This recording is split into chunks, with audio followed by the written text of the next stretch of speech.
Mmm. It's hot chai in a cold town tonight. Ooh.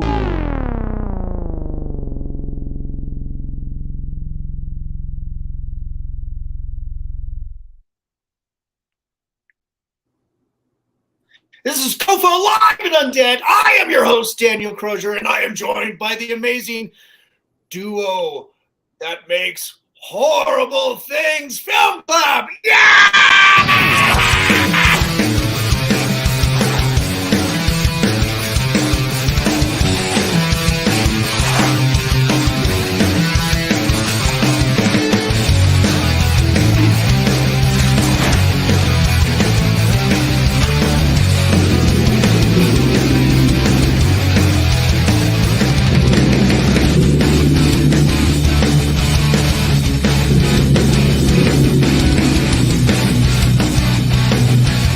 Do I have something on my face?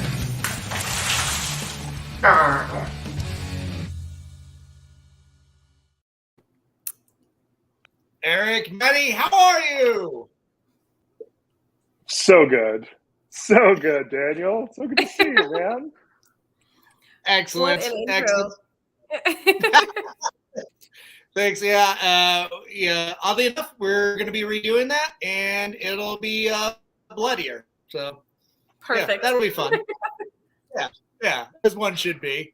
Yeah, guys, thanks for coming onto the show. I've been running into you at different screenings, a lot of Screen with Teresa Mercado over at C Center. And you guys were gracious enough to have me on your Instagram show a couple months ago, I think. And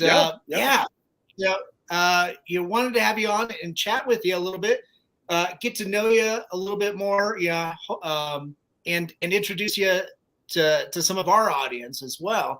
And if you don't mind, tell us a little bit about yourself. Madi, can we start with you?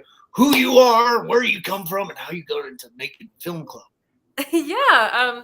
So I am a filmmaker here in Colorado. I do a variety of different things, from producing to directing to special effects makeup, all kinds of different stuff. And I started going to horror trivia because the one thing I love more than horror is trivia. That's where I met Eric, and we started talking about doing more film projects together. And we really wanted to foster a sense of community. And he had already established Horrible Things as a community and asked me to come along and help with different screenings. And we've been doing it since. Oh, cool. That's awesome. Eric, what was kind of the germ to get you going on this? Yeah, absolutely. And dude, thank you so much for letting us come on and hang with you. This is really, really fun. So again, like Madi was saying, we met at a horror trivia event. She was always the one to beat, and she still is to this day the one to beat.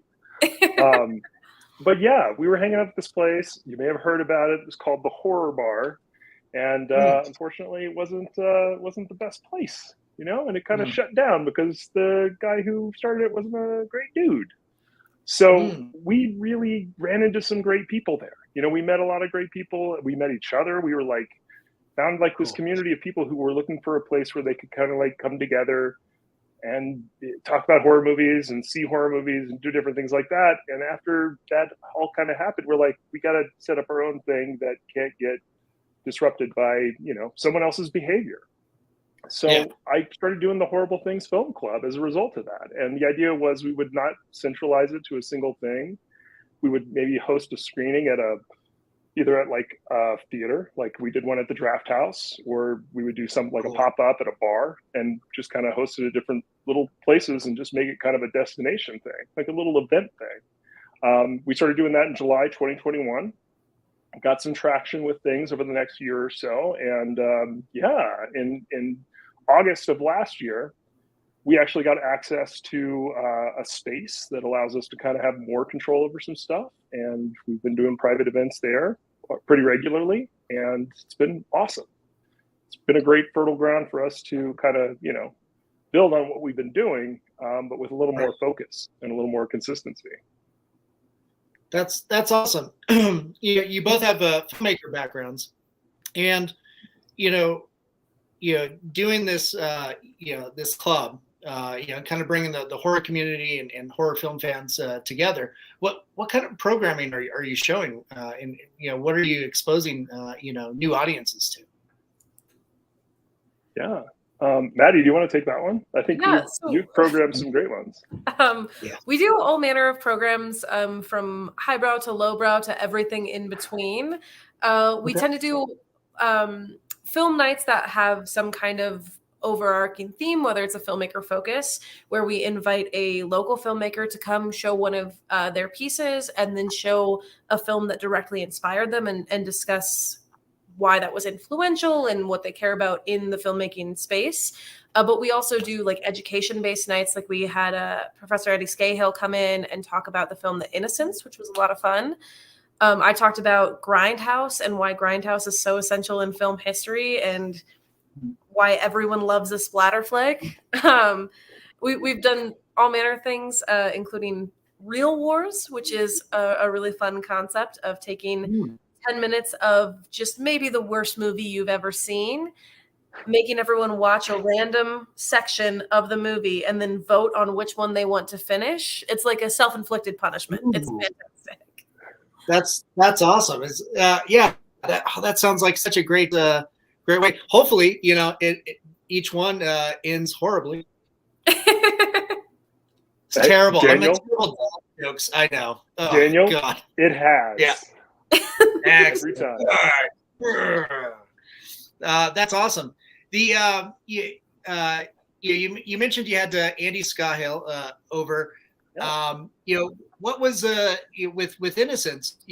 What did you guys talk about? Because that's all. I always love hearing him talk, and it's always so insightful. And I did.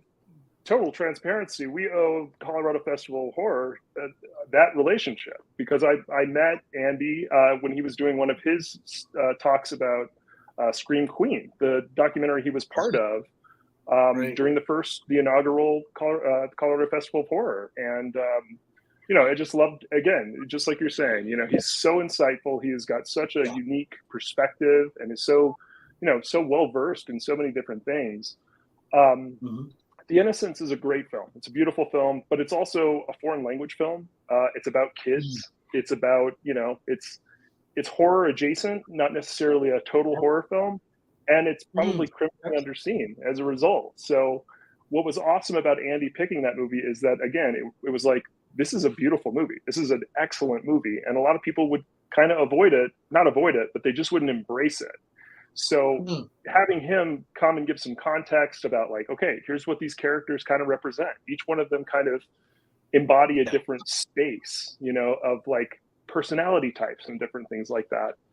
And it was really great. I mean, it's the things that we all kind of know, you know what I mean? Like we understand myth. I think everybody does. We understand like why things are, the way things are, what kind of things like make up a story, but we don't always like totally understand it. And Andy is brilliant at like illuminating those kinds of things and really like, helping you see the full picture of what a piece of art can be. So he's been awesome. And we were so excited to host him to do that. I think it was, when we talked to our club members, we were like, what did you like? What was going on? And that is always one that people are like, more of that, please. That was so cool. That was so much fun, That's cool. Madi, how frequently are you guys doing your programming?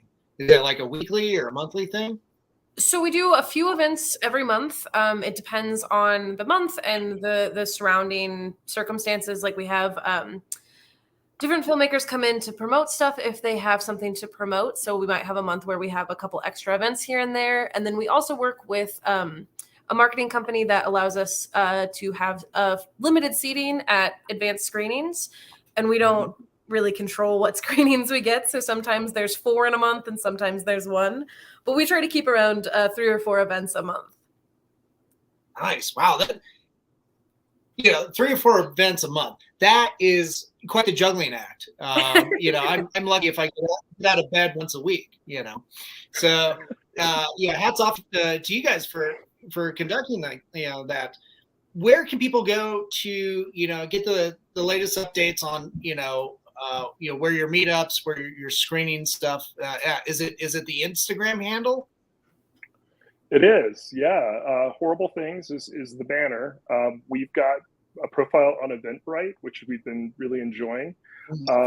That, people can kind of follow that and then directly see what kind of events are coming up. Something that we've been playing around with, like, what is the whole point of Horrible Things? It's about like creating a community, creating a space, and doing that kind of stuff. And we resisted like having memberships, like dues paying members, for a long time. It took us for about a year to really kind of go, okay, we've got people who are interested and they like doing this and they feel like they're contributing to something. And what we've been able to do, because we do have members who pay in and help us do stuff, is all of our events are free. We never charge anything for any of our screenings.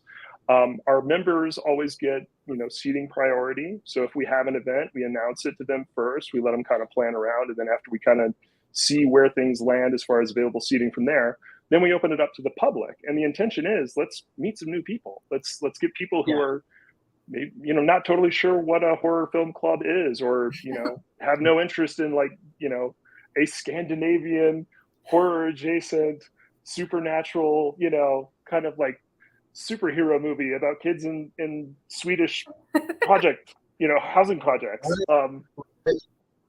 Yeah. You know what I mean?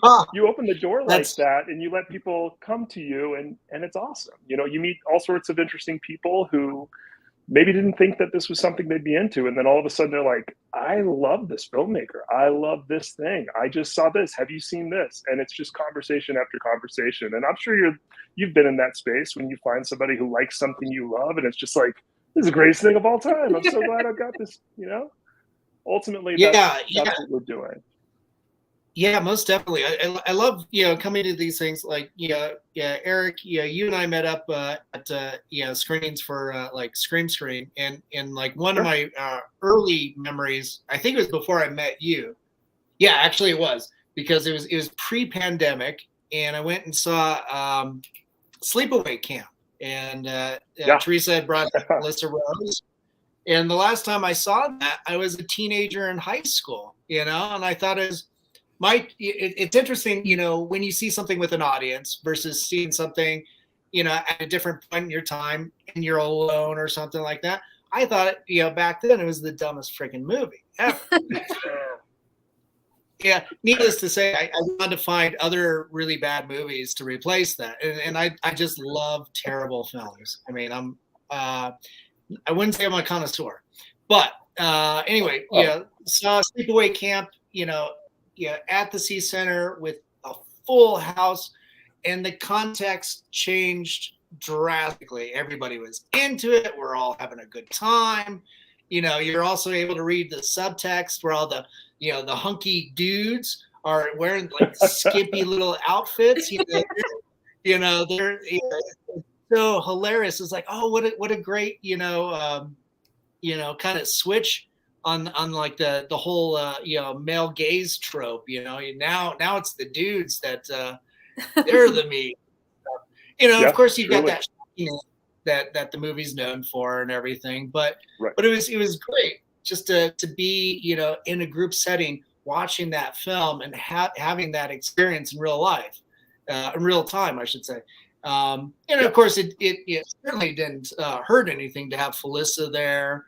And of course, having Teresa, who's a fantastic curator, kind of, guide us through, that process. It's so fun. I it's because of those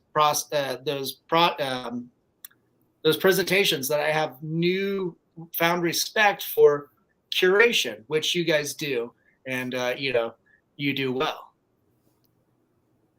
We try to. I mean, I think our approach is kind of more democratic in a way. Like, we're more apt to be like, hey, dude, you pick a movie. Hey, you tell us why this is cool. Hey, because, we can contribute, we can talk, but it's always more interesting to me to go, hey, what's your favorite movie?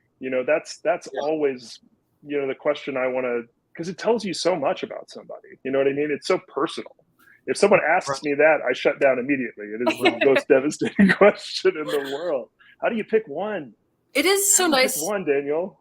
to get like that energy from people and see things you've never seen before. Like I had never seen Black Coat's Daughter, and we got to screen that with a filmmaker friend of mine who did one of our first filmmaker focuses, talking about how that movie inspired her short film, and getting to see it for the first time through her passion was such a different experience that I think is really, really rich. Nice. That's you guys are also supporting local filmmakers, of which you guys are, and I want to hear about your filmmaking experiences and your projects too. But I think Eric and Madi, we've had is it Calvin Shepard on the show? He did his Safe House movie, right? Yeah. Safe House 1618. Yeah. So I got to see that and have him on the show and stuff. And it sounded like you guys were, screening that or, supporting him and stuff. Yeah. It is, what do you have to say about the state of, horror film, being produced in Colorado? It seems like it's really thriving. Absolutely. I mean, it's completely blowing up. I actually, I want to say like a year and a half ago now, at least maybe 2 years, I was dead set on moving to Los Angeles. I had just graduated from college. I was ready to start a career in film. And I met Eric and some other filmmakers and got pulled in to produce a horror short called Gore House that was so much fun. It was exactly what I wanted. It was doing like passion projects, gore, fun stuff. And there was such a big community here of people excited to do horror filmmaking that I had no idea. And I've just continued to meet more people doing that same kind of stuff. So there's such a big scene for horror film production here. Yeah, it is one of those things. I mean, we've been talking a lot lately about there was a whole thing during the video era, during even, kind of the sleepaway camp era of regional horror films. Like people would make these cheap movies that were really never intended to go any farther than like the local drive-in, you know what I mean? And that had its limitations, obviously, those kinds of movies didn't have great budgets. They didn't have necessarily great stories, but they had moments of genius, And what's exciting is that as like filmmaking, it's still an incredibly expensive and an incredibly daunting task, making a film. But the tools have become so much more accessible. You can edit on your phone. You can shoot on your phone. Don't do that, but you can.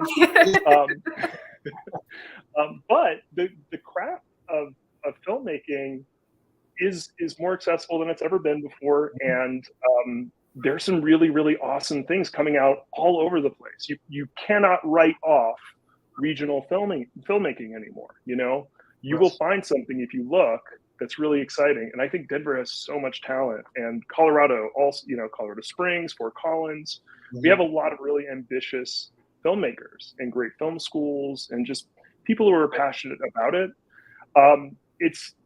I feel like we're about to see a wave crash, like it's coming, like a big push of different things coming forward. And I'm excited for it, really excited for it. That's cool. We do have looks like we got a friend that just chimed in, wants to say hello. LS Strange. Hello, great to see everyone. Oh, Brett just yay, back-to-back COFOH Live Undead. Brett, stop stroking me, dude. What do you think of Knock at the Cabin, M Night, and gonna go see Cocaine Bear? Jeez, that's a big question for you guys. I actually got to see Cocaine Bear last night. Yeah. Oh, cool. I didn't get to how see was it yet. It's everything I wanted it to be. I mean, if you're going in expecting some heady drama piece that's, set in the 80s, it's not that. There's blood and guts and gore and a bear on cocaine. What more could you want? Right. Plus, when I go see a movie, when I go see a movie called Cocaine Bear, I'm thinking Yentl, right? I'm thinking something very deep and moving. Yes. Yeah, no, Philosophical. yeah, it's not that. It's definitely not that. Yeah, so no, it looks like a fun ride. So yeah, There's a lot of really fun kills for sure. Absolutely. Nice. And cabin, knock at the cabin. We've got a little bit of a I think we have a differing opinions, Madi. If you wouldn't just a disagree. Oh, nice. Fight. Yeah, I want to hear both sides. What do you think, Madi? I absolutely hated that movie. I thought it was terrible. I have no comment on the story or the acting at all. I thought Dave Bautista did a wonderful job. The story had a lot of very interesting components that I would have liked to dive deeper into if any part of the movie was in focus for like more than a minute. It had such a shallow depth of field that everything was blurry for so long. I could not focus on the rest of the movie. She's not wrong. Okay. Like it definitely had a very like specific look. I thought it was really good though. I thought it was actually really. I felt the intention behind that as something that was a choice. Now, hey man, taste is taste, and it is what it is. I'm a really big fan of the book, and the author Paul Tremblay is an excellent author. And full disclosure, we actually reached out to Paul and are coordinating an event where he's going to come and pick a movie to show our fans, and we'll talk to him about his favorite movie. That's going to be in April, which will be really fun. But as far as the movie goes, man, I thought Knock at the Cabin was one of the closest, best adaptations of like a novel or a piece of work or something like that I've seen in like a really long time. The tone of it, the tension that they create with it, the way they kind of move through it, I mean, you get rid of the fat, when you're making a movie out of a, 500-page book, you don't have time to mess around. You got to get to the goods. And when it started happening, Daniel, have you seen it yet? I haven't. Yeah, I haven't. I wasn't intending to go see it in the theaters. I'll probably wait till it comes out on streaming. I love, hearing, conversation over film, over art. And I always love, hearing like, different perspectives. Yeah. So like, Madi, talking about the technical aspects of the presentation and the blurring and the blurriness, that would drive me crazy too. And, it is so rich. Like we got to see it as part of our one of the events that we had for our film club, and going out afterwards is one of the big things we do. We go to a bar around town and discuss the movie with the other members. And I was seething after the movie, like vein in my forehead boiling because I was so irritated. And then I had a lovely conversation with one of our members who really enjoyed the movie. So getting to see the different perspectives was really, really beneficial. I still don't like it, but I can understand why others would enjoy it. Yeah, totally. Yeah. My big thing was it gets to a very specific point in the movie, and the movie completely diverges from the book, and they become completely different stories. So my thing, when anyone says, "Have you seen it? What did you think?" It's like, they go, "Should I see it?" I say yes, and then immediately read the book, because I think the two things side by side make a really interesting like comparison, and a really like a much more like full experience, I think, in a way. So yeah. Well, the thing, when adapting like from one medium to another medium, you're never going to get a one-to-one translation. It just doesn't happen. It can't. No. It's two different mediums. But at the same time, I always love the idea of adaptations, because that gives you a separate piece of art to enjoy and reinterpret, for yourself. So, whether it's like, the Lord of the Rings books or the movies, I love them both for different reasons, but, almost, equally passionately. And then, there's other things, like Zack Snyder's Watchmen movie versus the original, graphic novel. I like one drastically more than the other. And that's completely fine. And then they do the limited series on HBO, which we never really had an original version as a graphic novel in that capacity. And it's just like, but by itself, man, that was amazing. It's like they didn't have to do the Zack Snyder movie, just put that out, as its own thing, and it was absolutely almost as engaging as me reading the graphic novel when I was a kid. Absolutely. I literally just went to Twist and Shot last Sunday and found the Blu-ray of the HBO series and was like, oh yeah, absolutely, I've got to have this. It's so good. Right. Right. Yeah. I'm always curious. You're my comic book guy. You're the guy I know who is in the graphic novel space, who is in that. So I'm always like, do we talk about Watchmen? It's such a sacred text, Well, talk about Watchmen. I think the idea that it's back in the 80s when people were starting to realize, and I think a lot of it, and other people will think I'm mistaken or disagree with me, I should say, that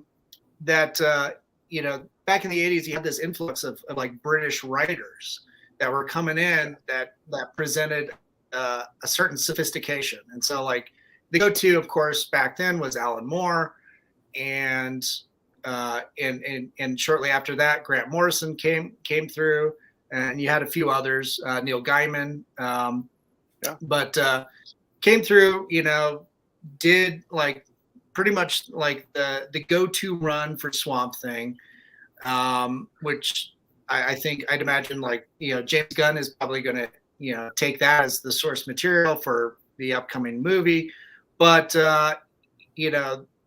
then he was able to really satirize superhero culture with Watchmen, and kind of bring about a little bit more gravity towards character building and everything like that, and tell a cohesive story through that. And at the time, it was groundbreaking. God, I can't talk tonight. I'm tripping over my own tongue. So, anyway, it presented itself, and it's like, hey, popular comics can be very sophisticated, because at that time, the most well-known, sophisticated comics were more underground, or they were British comics like V for Vendetta, that were or Miracle Man. That and Alan Moore and Neil Gaiman had their run with those, and so yeah, it was interesting. And Watchmen was a precursor to the success that Sandman had, which launched Vertigo with DC Comics, and they had an amazing run telling sophisticated stories using this medium that everybody just kind of poo-poos, or they did at least. Yeah. I think there's such a matching parallel kind of dynamic to the idea of comics or graphic novels and horror. Both of them are considered to be. Everybody always likes to go, oh well, it's a graphic novel, but it's elevated, or you know what I mean, in the same way that someone would be like, oh, this is like a horror movie, but it's a good one. It's like, no, guys, you just it's people telling really good stories. They're just using different mediums. They're using different emotional vectors to get in there and kind of engage with their audience. And so I'm always really, I admire people who take spaces that are kind of dismissed and make really compelling things in them. You know what I mean? That's always it's a hat trick, man, to be able to get somebody to cry over a graphic novel. Yeah. It can be done, It but can't. after the first time it happened. For me, it was Watchmen, and then the second time was Sandman. There you go. Yeah, it's it's amazing to see the compelling story, and to some degree, I would associate early comic book, work, to be somewhat like outsider art. It wasn't something that was, just wildly embraced as much as popular films. But I think you do, bring up a good point in that horror films, I think of them as incredibly accessible. And, even if you do have, like, say, a bad horror film, it's going to have more staying power than most really sophisticated independent dramas. And nowadays, you don't really see too many studio-backed dramas. They're more in the independent filmscape. But, they win the awards this year, and then next year you don't talk about them. But this year, and then next year, you talk a little bit more about, I don't know, Terrifier or something like that. And then it just building its audience, and it keeps permeating everywhere. So it's always good. Brett wants to interject. Yeah, he's got, let's see here. Nice to see local artists, Jorge Corona's comic book series, The Meat You Love in the Dark, make a final list. Oh, the Bram Stoker Awards today. So that's very cool. So that's another example of comics kind of getting that recognition. And Jorge's a local guy. Him and his wife are amazing comic book creators here in Colorado. That's awesome. Yeah, I think I've met Jorge at the convention. Yeah. He was supposed to come out last year, but I think he got sick. But hopefully he'll be out this year. We'll be there. We'll be excited to meet him. Can I ask you if I can plug one of our friends who I think you guys are also friends with? Horrid's Book Club. Yeah. So yes, Horrid Book Club. Yes. Talking about adaptations and just like things in that space. Emerald and Presley, they're collaborating on this cool book club where they're putting together these awesome like care packages. You can go buy the book and it comes with like themed candles and stuff to create an atmosphere that's supposed to kind of elicit what the book's about. And then everybody gets together once a month to talk about it. And they were doing a Shirley Jackson novel. We've Always Lived in the Castle, I think is what it is. That's this weekend, but they're awesome. And that's another thing that I've just been really excited about is, again, to me, it all comes down to story, like at the end of the day, we could talk about when did you see your first, I've got a beautiful OLED 4K TV here where I can watch the greatest film of all time, but is it really that much better than the first time I saw Sleepaway Camp on a shitty 4x3 center cropped, the story got into my brain and it bore itself in there, regardless of whether or not it was presented the way, it's supposed to be presented. I'm always a big fan of just being like, look, man, at the end of the day, the story is what's going to drive it there. So I always love like pushing people to go, hey, there are people in your community that are doing cool stuff. And, they can give you some insights about what makes something cool, what makes something interesting, what is going on with this, novels are such a fun space to do that kind of work. And man, they're so cool. I've been on a reading kick lately. It's been a thing. So Nice. Madi, you were talking about some of your early filmmaking experiences here in town. What was it? I think you brought up Gore House. Is that right? Yeah, Gore House. Yeah, where can people go to find that? So Gore House is currently doing a festival run. It's been submitted to many festivals, so it's not available online yet. But as soon as we get the permissions from festivals and distributors and everything, it will be available online. And Horrible Things will definitely be announcing when that's available for people to see, because it is so much fun. We did a 2-night and then we added a 3rd night for a roadshow screening of it back in August and sold out every single night. We had burlesque dancers performing horror themed burlesque. So there was a wonderful Jennifer's Body burlesque show, which is my favorite horror movie. And Siren, Six Killer actually still does that act around town in a variety of different spaces. But as soon as that's available, the world will see it. Nice. That sounds amazing. What are you working on right now, film wise, Maddie? So I've got a couple different things in the works. I actually, me and my dad are working on a feature together that we've got on the books. That's like a horror sci-fi thing going. We went and saw Kevin Smith talk for the Clerks 3 Roadshow, and like, yeah, father-daughter filmmaking teams, it's coming up. So we're working on that. Awesome. I've got a short written that Eric's actually given me quite a lot of inspiration to adapt into a feature. So hopefully I'll get the short proof of concept shot to get funding for that. And then I do work with Creature Kid. I work at that special effects shop, and he's working on his own short film that we will hopefully be shooting towards the end of the year. Yeah, I think that's what Jungle of Darkness. I remember the Kickstarter campaign. Yep, it's been fully funded, and we're just there's a couple other projects in the shop right now that are taking a little bit of time precedence, but it's coming up. We're figuring out all the spaces and working on all the puppets and everything. It's going to be super cool. Yeah, that's awesome. Eric, if I remember right, you're also involved in Jungle of Darkness, or is that not the case? Yeah. Okay. It's evolved as we've gone on. I mean, initially when it was going to be kind of a smaller scale kind of project, I was going to be the director of photography. We were going to shoot it. The intention was like, let's make a film in essentially a warehouse to prove that you could do it. But it was so popular and has gotten such a strong response that it's evolved. So we'll kind of see where it ends up being. I'm definitely involved still, helping out as far as like coordinating and doing some producing for it. But they've got a great DP who does some awesome work, a local person.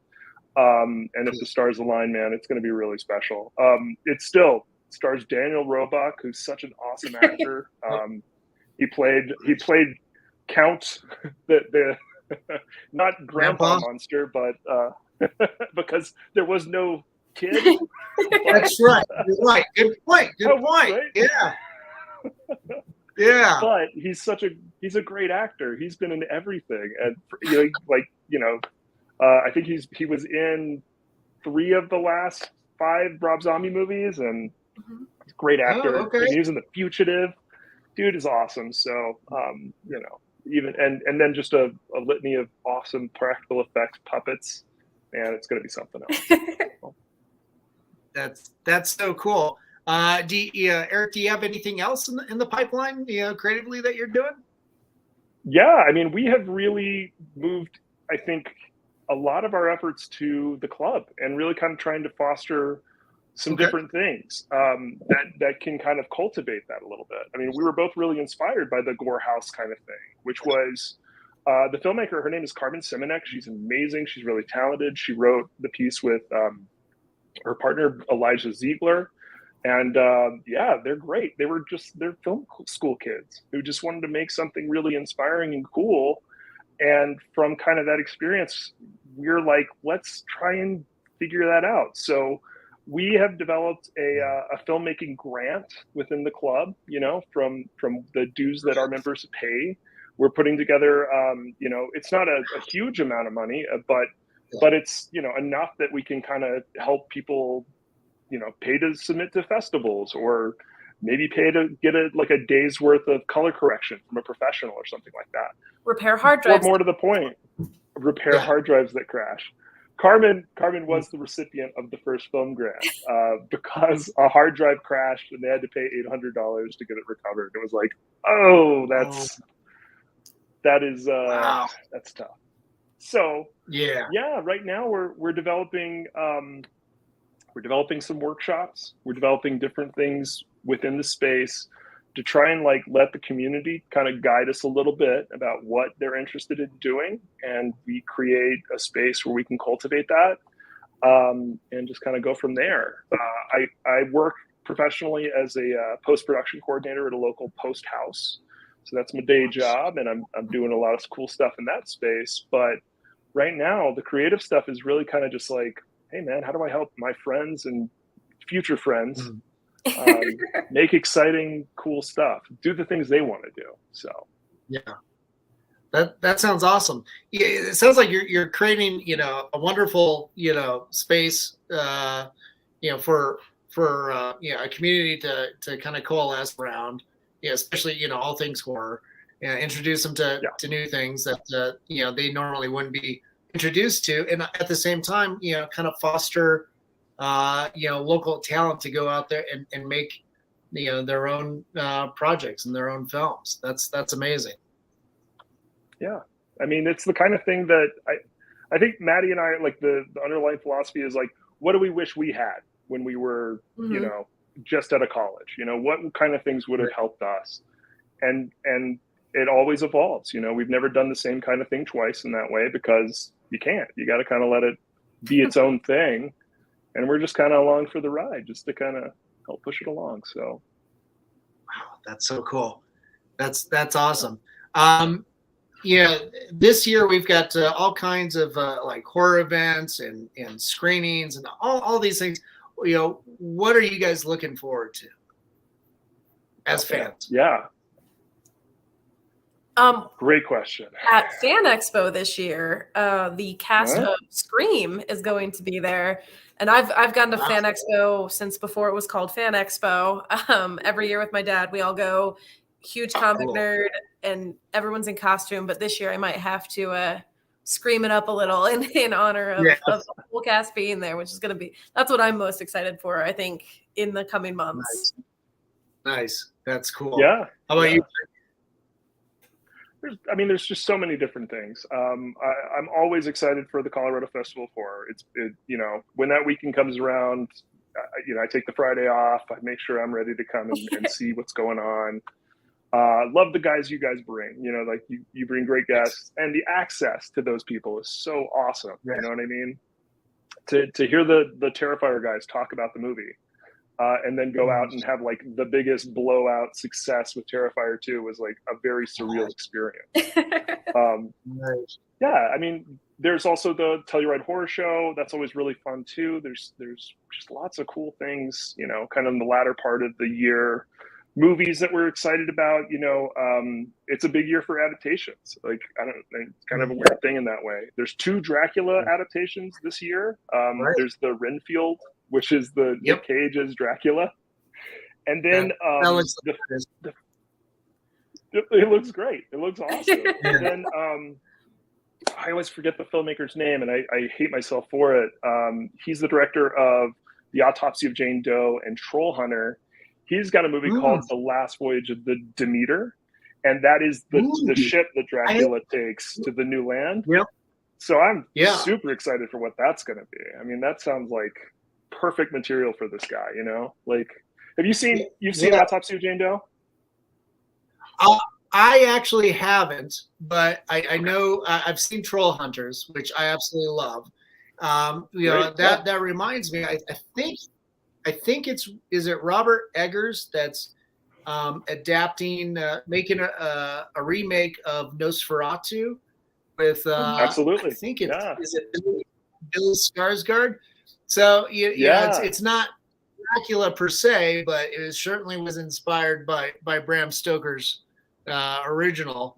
What a great way to get around copyright, right? even back then. Yeah, the Stoker family would like a word, like very very much so. That's hilarious. There's so many cool things. I mean, there's always something fun and unique to look forward to, and we've got some cool things that we're planning. That we're going to do more real wars, which will be really cool. We're trying to use. So the Real War idea, it kind of came from stuff that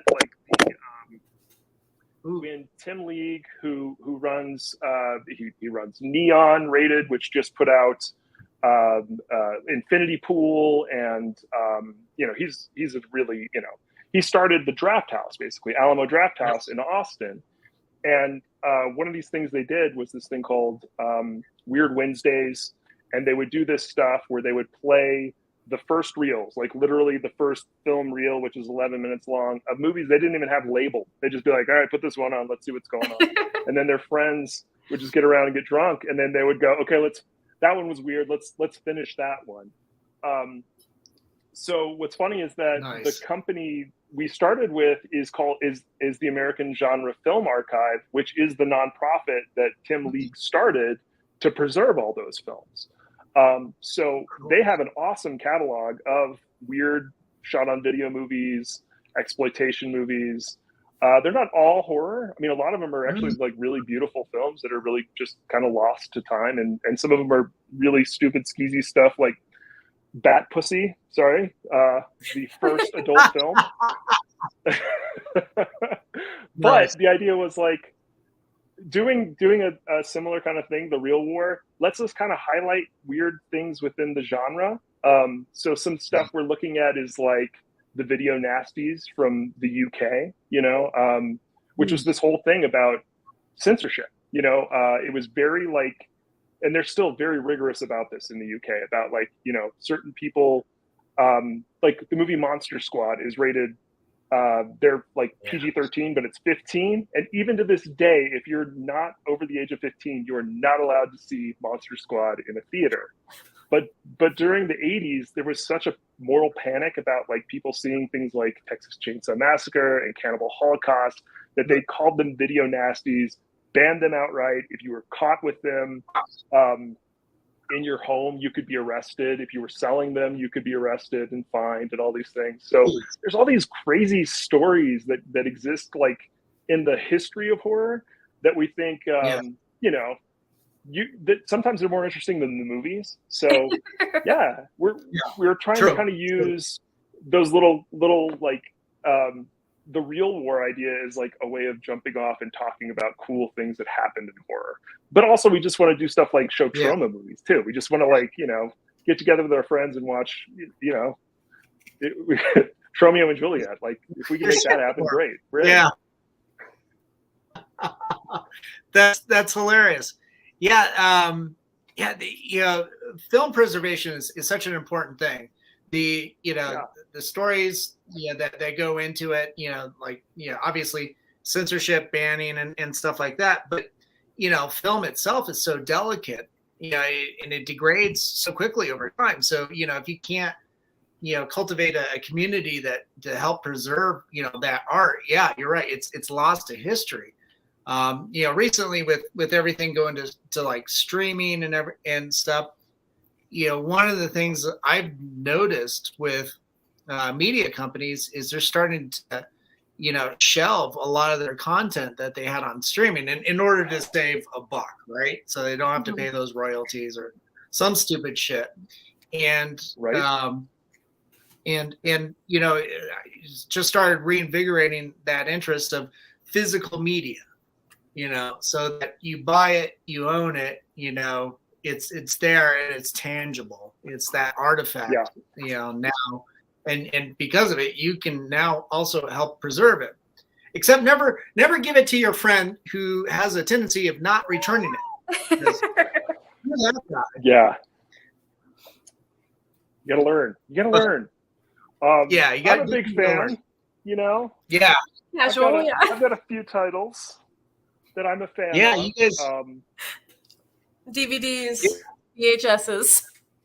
That's awesome. Yeah, I can't say that. I just got skin and lights behind me. What a loser! I don't know what that says about me. I think you're I think at least you guys are better formed human beings. Clearly, I like Kentucky Fried Chicken. Gross. Gross. There. It's 11 herbs and spices, man. You can't knock it. We do a weekly recommendation show, which is specifically about like, hey, there's this thing that's streaming, or there's this thing, a new movie. But the thing that we always go back to is what has just come out on a physical media release. That's cool. What's something that like a new edition of something that really goes above and beyond and is a part of that. And I think it's really important. Like we're kind of in a boom age, like a golden age of that kind of stuff, with so many different distributors releasing amazing stuff. And like the weirdest stuff is getting like ultra 4K like restorations. You're like, really? But it's important, it's part of like the culture of horror. Big fans of it, and we think it's really, really paramount. So, right. Before we went on, you mentioned, and you kind of mentioned like, people participating in horrible things in the film club and everything to support it, having dues and everything. That's through your Patreon, correct? It is. You mind and sharing that funny story you told me about your Patreon today? I would love to. It's a great thing to say when you're introducing people to your new club. We are at capacity. We, as a small club that wants to foster a community of people who, who contribute things, we kept it small. We kept it kind of small. We have 30 total members that have like our full like membership, and in a weird way, it's become kind of almost like an NPR model or something. It's like, it's not so much like you're paying for access, you're paying for everybody else's access, which is really nice and really cool. That to say, we do also have a lower tier membership, which has got a lower cost to join, and really it's just kind of a help us kind of keep things running, help us just kind of like do the little work. It's like $8 a month, and you're invited to come to all of our events. You get the priority event stuff in that way, and then the members only stuff, which is going to be like the workshops and some of the other things in that space. We always try to we don't want anything to be like exclusive, but at the same time, we really do value people who want to invest in like the experience of what this club is. So we do put together a couple things every once in a while that are members only events. We're also going to start filming the presentations and things like that.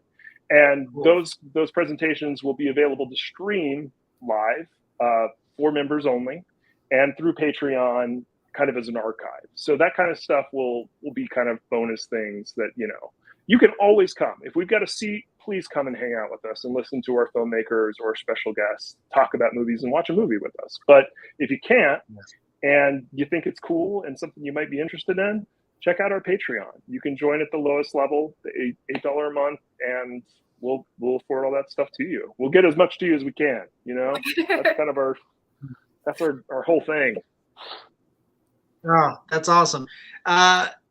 Eric, Madi, thanks so much for being so generous with your time and coming on the show and introducing me and introducing, our audience to a little bit more of, what you guys do and your involvement. It sounds like it's, enriching, endearing, and incredibly engaging. The 3 E's. Hey. Yeah. But it's also something that's so needed, and with contemporary curation, that's how so much of these either forgotten films or undiscovered films really find new audiences. Yes, and filmmakers. That's the other thing. Yeah. You know what I mean? Like, I guarantee you, if you come to one of our screenings or something like that, a filmmaker focus or like that, you're going to run into somebody who's going to do something very cool. And you'll be like, I saw that guy. I was having a Takati with him. And he was, and we were, we're just chilling. Nice. Oh, that's so cool. Sorry, Madi, what were you going to say? Oh, no, it's that there will always be people there who want to help make stuff and who will make really cool things. Like someone there is going to do something amazing and you're going to be able to have seen it first. Yeah, that's cool. Now, guys, again, thank you so much for coming on the show. The best place to go find you is on Instagram at Horrible Things. And your Patreon link that's full, right? It's on that page as well. Yes, it's in the bio. Yeah. If you search us on Patreon, because we are an 18+ club because of horror movie content, we don't pop up on the Patreon search. It is available through our bio. Okay, great. That's so cool. Guys, while we sign off, hang out for a few minutes. But again, thank you, Eric and Madi, for being so generous and in chatting with me. Thanks so much for having Dude, us. anytime, Daniel. This was great. Cool. And to everybody that tuned in, thanks so much for tuning in and learning all the cool things about horrible things and what these guys do. And of course, we want to say thanks to our sponsors, to Mutiny Information Cafe. If you're going to start a revolution, make sure you're caffeinated. And of course, our friends at Hellfire Entertainment. Thanks for rebroadcasting us on your social media. And of course, Groovy TV. And to Alien Donuts out there, to Angela and Bill, thanks for putting up with my shenanigans. And of course, my producers, Lily Fisher, Amanda Armstrong, and Stefan Santa Cruz. And to everybody out there, if you're out in Denver tonight, man, it's cold. I hope you guys are inside, keeping each other warm. So, be good, be kind to each other during tough times and help each other out. And of course, stay spooky, everybody.